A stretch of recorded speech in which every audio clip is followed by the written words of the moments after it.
2 లక్షలు రుణమాఫీ అని చెప్పిండు కదా పెద్దయిన అయిందా 2 లక్షలు రుణమాఫీ 2 లక్షలు కాలే హలో రేవంత్ రెడ్డి నమస్తే నీకు దండం పెడుతున్నావు ఈసారి మళ్ళీ ఇంకోసారి నువ్వు గెలవవు మాకు 6 గ్యారెంటీలు ఏం లేదనలా రుణమాఫీ కాలే నేను దేవునిగుట్ట ఉప సర్పంచ్ని నేను మాట్లాడుతున్నా రుణమాఫీ కాలే గ్యాస్ లేదు ఆడోళ్లకు 12,000 అని చెప్పినావు అది లేదు మళ్ళా ఈ కౌలు పైసలు అవి లేవు ఏది లేకుండా మేము ఇట్నే పడి ఉన్నాం నాయన నీ దండం పెడతాం నువ్వు ఏదైనా చేస్తే మంచిగా చెయ్యి లేకపోతే నీ గత మనం మళ్ళీ ఓట్లు వేస్తే మా చెప్పుతో మేమే కొట్టుకుంటాం. ఎట్లుండే కేసీఆర్ ప్రభుత్వం అన్నప్పుడు ఆయన జీతం ఉన్నా లేకున్నా గానీ ప్రజలకు ఏం లేకుంటే బాగా చేసిండే ఏం రాకున్నా గానీ బాగా చేసిండు. ఆయన జీతం ఉన్నాడు పైసలు తెచ్చిండు తేలేదో మనకు తెలియదు కానీ గంత మట్టుగా సాయం చేసిండు ప్రజలకు మంచిగా సాధిండు. కానీ రేవంత్ ప్రభుత్వం వచ్చిన తర్వాత మాత్రం ఏ ఒక్క పని కూడా కాలేదు. రుణమాఫీ వాళ్ళు అయితే చచ్చిపోతారు బ్యాంకుల చుట్టూ తిరిగి ఇవాళ చెప్తాం రేపు చెప్తాం ఎల్లుండి చెప్తాం అట్నే అనుకుంటా పోతారు కానీ ఇవాళ దానిక ఒక్క పైసా కూడా లేదు ఒక రూపాయి కూడా లేదు మాకు రుణమాఫీ కాలే. మళ్ళా ఇది మళ్ళీ రైతు బంధు అన్నారు రైతు బంధు కూడా లేదు ఇది రాదు సుధా రాదు అయిపోయింది రుణమాఫీ అయిపోయింది ఏది రాదు మళ్ళా రేవంత్ రెడ్డి రాడు గంతే ఇక వచ్చినట్టయితే మా చెప్పుతోని మేము కొట్టుకోవాలి ప్రజలంతా. ఇప్పుడు ఒక్కసారి కాదే 10 సంవత్సరాలు ఉంటాడట మళ్ళీ 10 సంవత్సరాల మళ్ళీ ఇప్పుడు ఓట్లేమని చెప్పు ఇప్పుడు ఓట్లేమని చెప్తే ఇప్పుడే ఓట్లేస్తాం మళ్ళీ ఇప్పుడే ఓట్లేద్దాం అట్లా మా పరిస్థితి అట్లా ఒక్క ఎమ్మెల్యేని గెలమని చెప్పు అట్లా గెలిపిస్తాం ఇప్పుడే మా ఎమ్మెల్యేనన్నా ఇప్పుడు గెలిపిస్తాం.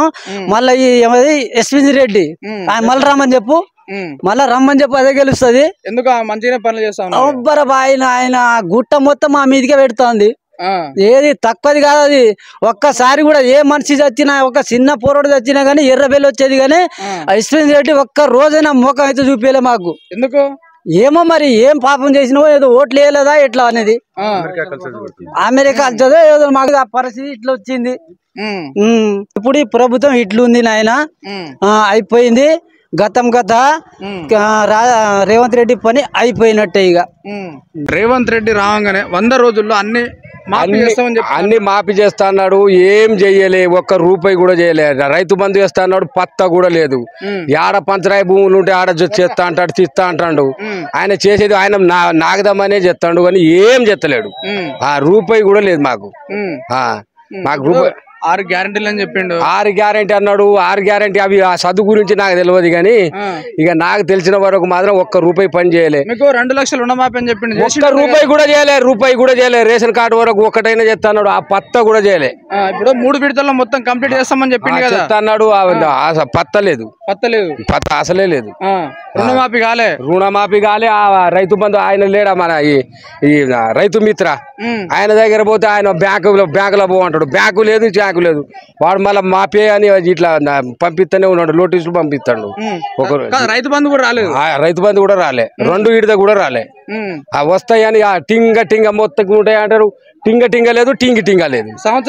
సంవత్సరం నుంచి అసలే లేదు. ఇప్పుడు మేము బియ్య బత్తాలు వేస్తా అన్నారు ఇది వేస్తా అన్నారు అసలే లేదు అసలు గ్యాస్. ఇప్పుడు సరే మీరు రేవంత్ రెడ్డి పరిపాలన అదే కాంగ్రెస్ ప్రభుత్వం వచ్చిన తర్వాత ఇంత ఇబ్బంది పడతా ఉన్నారు కదా. అవును సరే కేసీఆర్ ఉన్నప్పుడు 10 సంవత్సరాల పరిపాలన ఏ విధంగా రైతు బంధు చేసిండు మాఫీ చేస్తా అన్నాడు ఒక మునుపు చేసిన వాళ్ళకు చేసిండు ఎంతో రైతు బంధు మాత్రం మాఫీ చేసిన దాని మందం రైతు బంధు చేసిండు అది పర్ఫెక్ట్ గా చేసిండు. దాని మాకు స్టేషన్ లో పోయినా కూడా ఇంత పోలీసు వాళ్ళు కూడా ఏళ్ళు కూడా ముట్టుకోలే. ఈడు ఏదో కేసు అంటాడు ఇది అంటారు ఏదేదో భయపెడతాడు అంతా ఆగమం చేస్తాడు. ఈయన చేసింది ఒక్క సకంగా పని లేదు. ఈ రాజకీయ నాయకులు వాళ్ళ కార్యకర్తలే గుద్దబలగా తాగుతారు. వాళ్ళు నేను సర్పంచ్ అవుతా ఇదైతా ఒక్క ఓట్లు కూడా పడాయి వీళ్ళకు అసలు వాళ్ళు పత్తా కూడా రావు. ఇప్పుడు ఈ లోకల్ ఎలక్షన్ లో గెలిపారా అసలు ఆయన చూస్తే ఒట్టు చెయ్యే ఇరగాలి మా చేతులు ఇరగాలి కానీ వాని ఓట్లు వేయము అంతే పక్క కాంగ్రెస్ అసలే ఇప్పుడు రేవంత్ రెడ్డి ఏం చెప్తా ఉన్నాడు అంటే 10 సంవత్సరాలు మళ్ళీ మేమే గెలుస్తాము మేము చెప్పిన హామీ 10 సంవత్సరాలు రాడు ఆయన మళ్ళా గోసిగడక కూడా రాడు రేవంత్ రెడ్డి అసలే రాడు అసలే రాడు. నువ్వు పని చేస్తేనే వస్తావు పని చేయని అసలే రాడు. సో ఎవరిని గెలిపిస్తారు మళ్ళా ఇక మా అధికారం ఎవరు మంచిగా ఉంటాడో వానికే గెలిపిస్తాం. ఎవరైతే పని మంచి చేస్తారో మంచి పని వానికి చేస్తాం. అసలే చూడమని మీ ఎమ్మెల్యే చేస్తా ఉన్నది మరి ఇక్కడ ఏమైనా పని అసలు పత్తకే వస్తనే లేదు, ఇక్కడ రానే లేదు. కోడలు గెలిచింది, ఇక అత్త వస్తుంది. అత్త 3000 అని 5000 అని వాళ్ళకి చచ్చిన వాళ్ళకి ఇస్తా అంటది. 3000 వాళ్ళు తింటారు, 2000 వీళ్ళు రాజకీయ నాయకులు తింటారు, అట్లా నాకుతారు.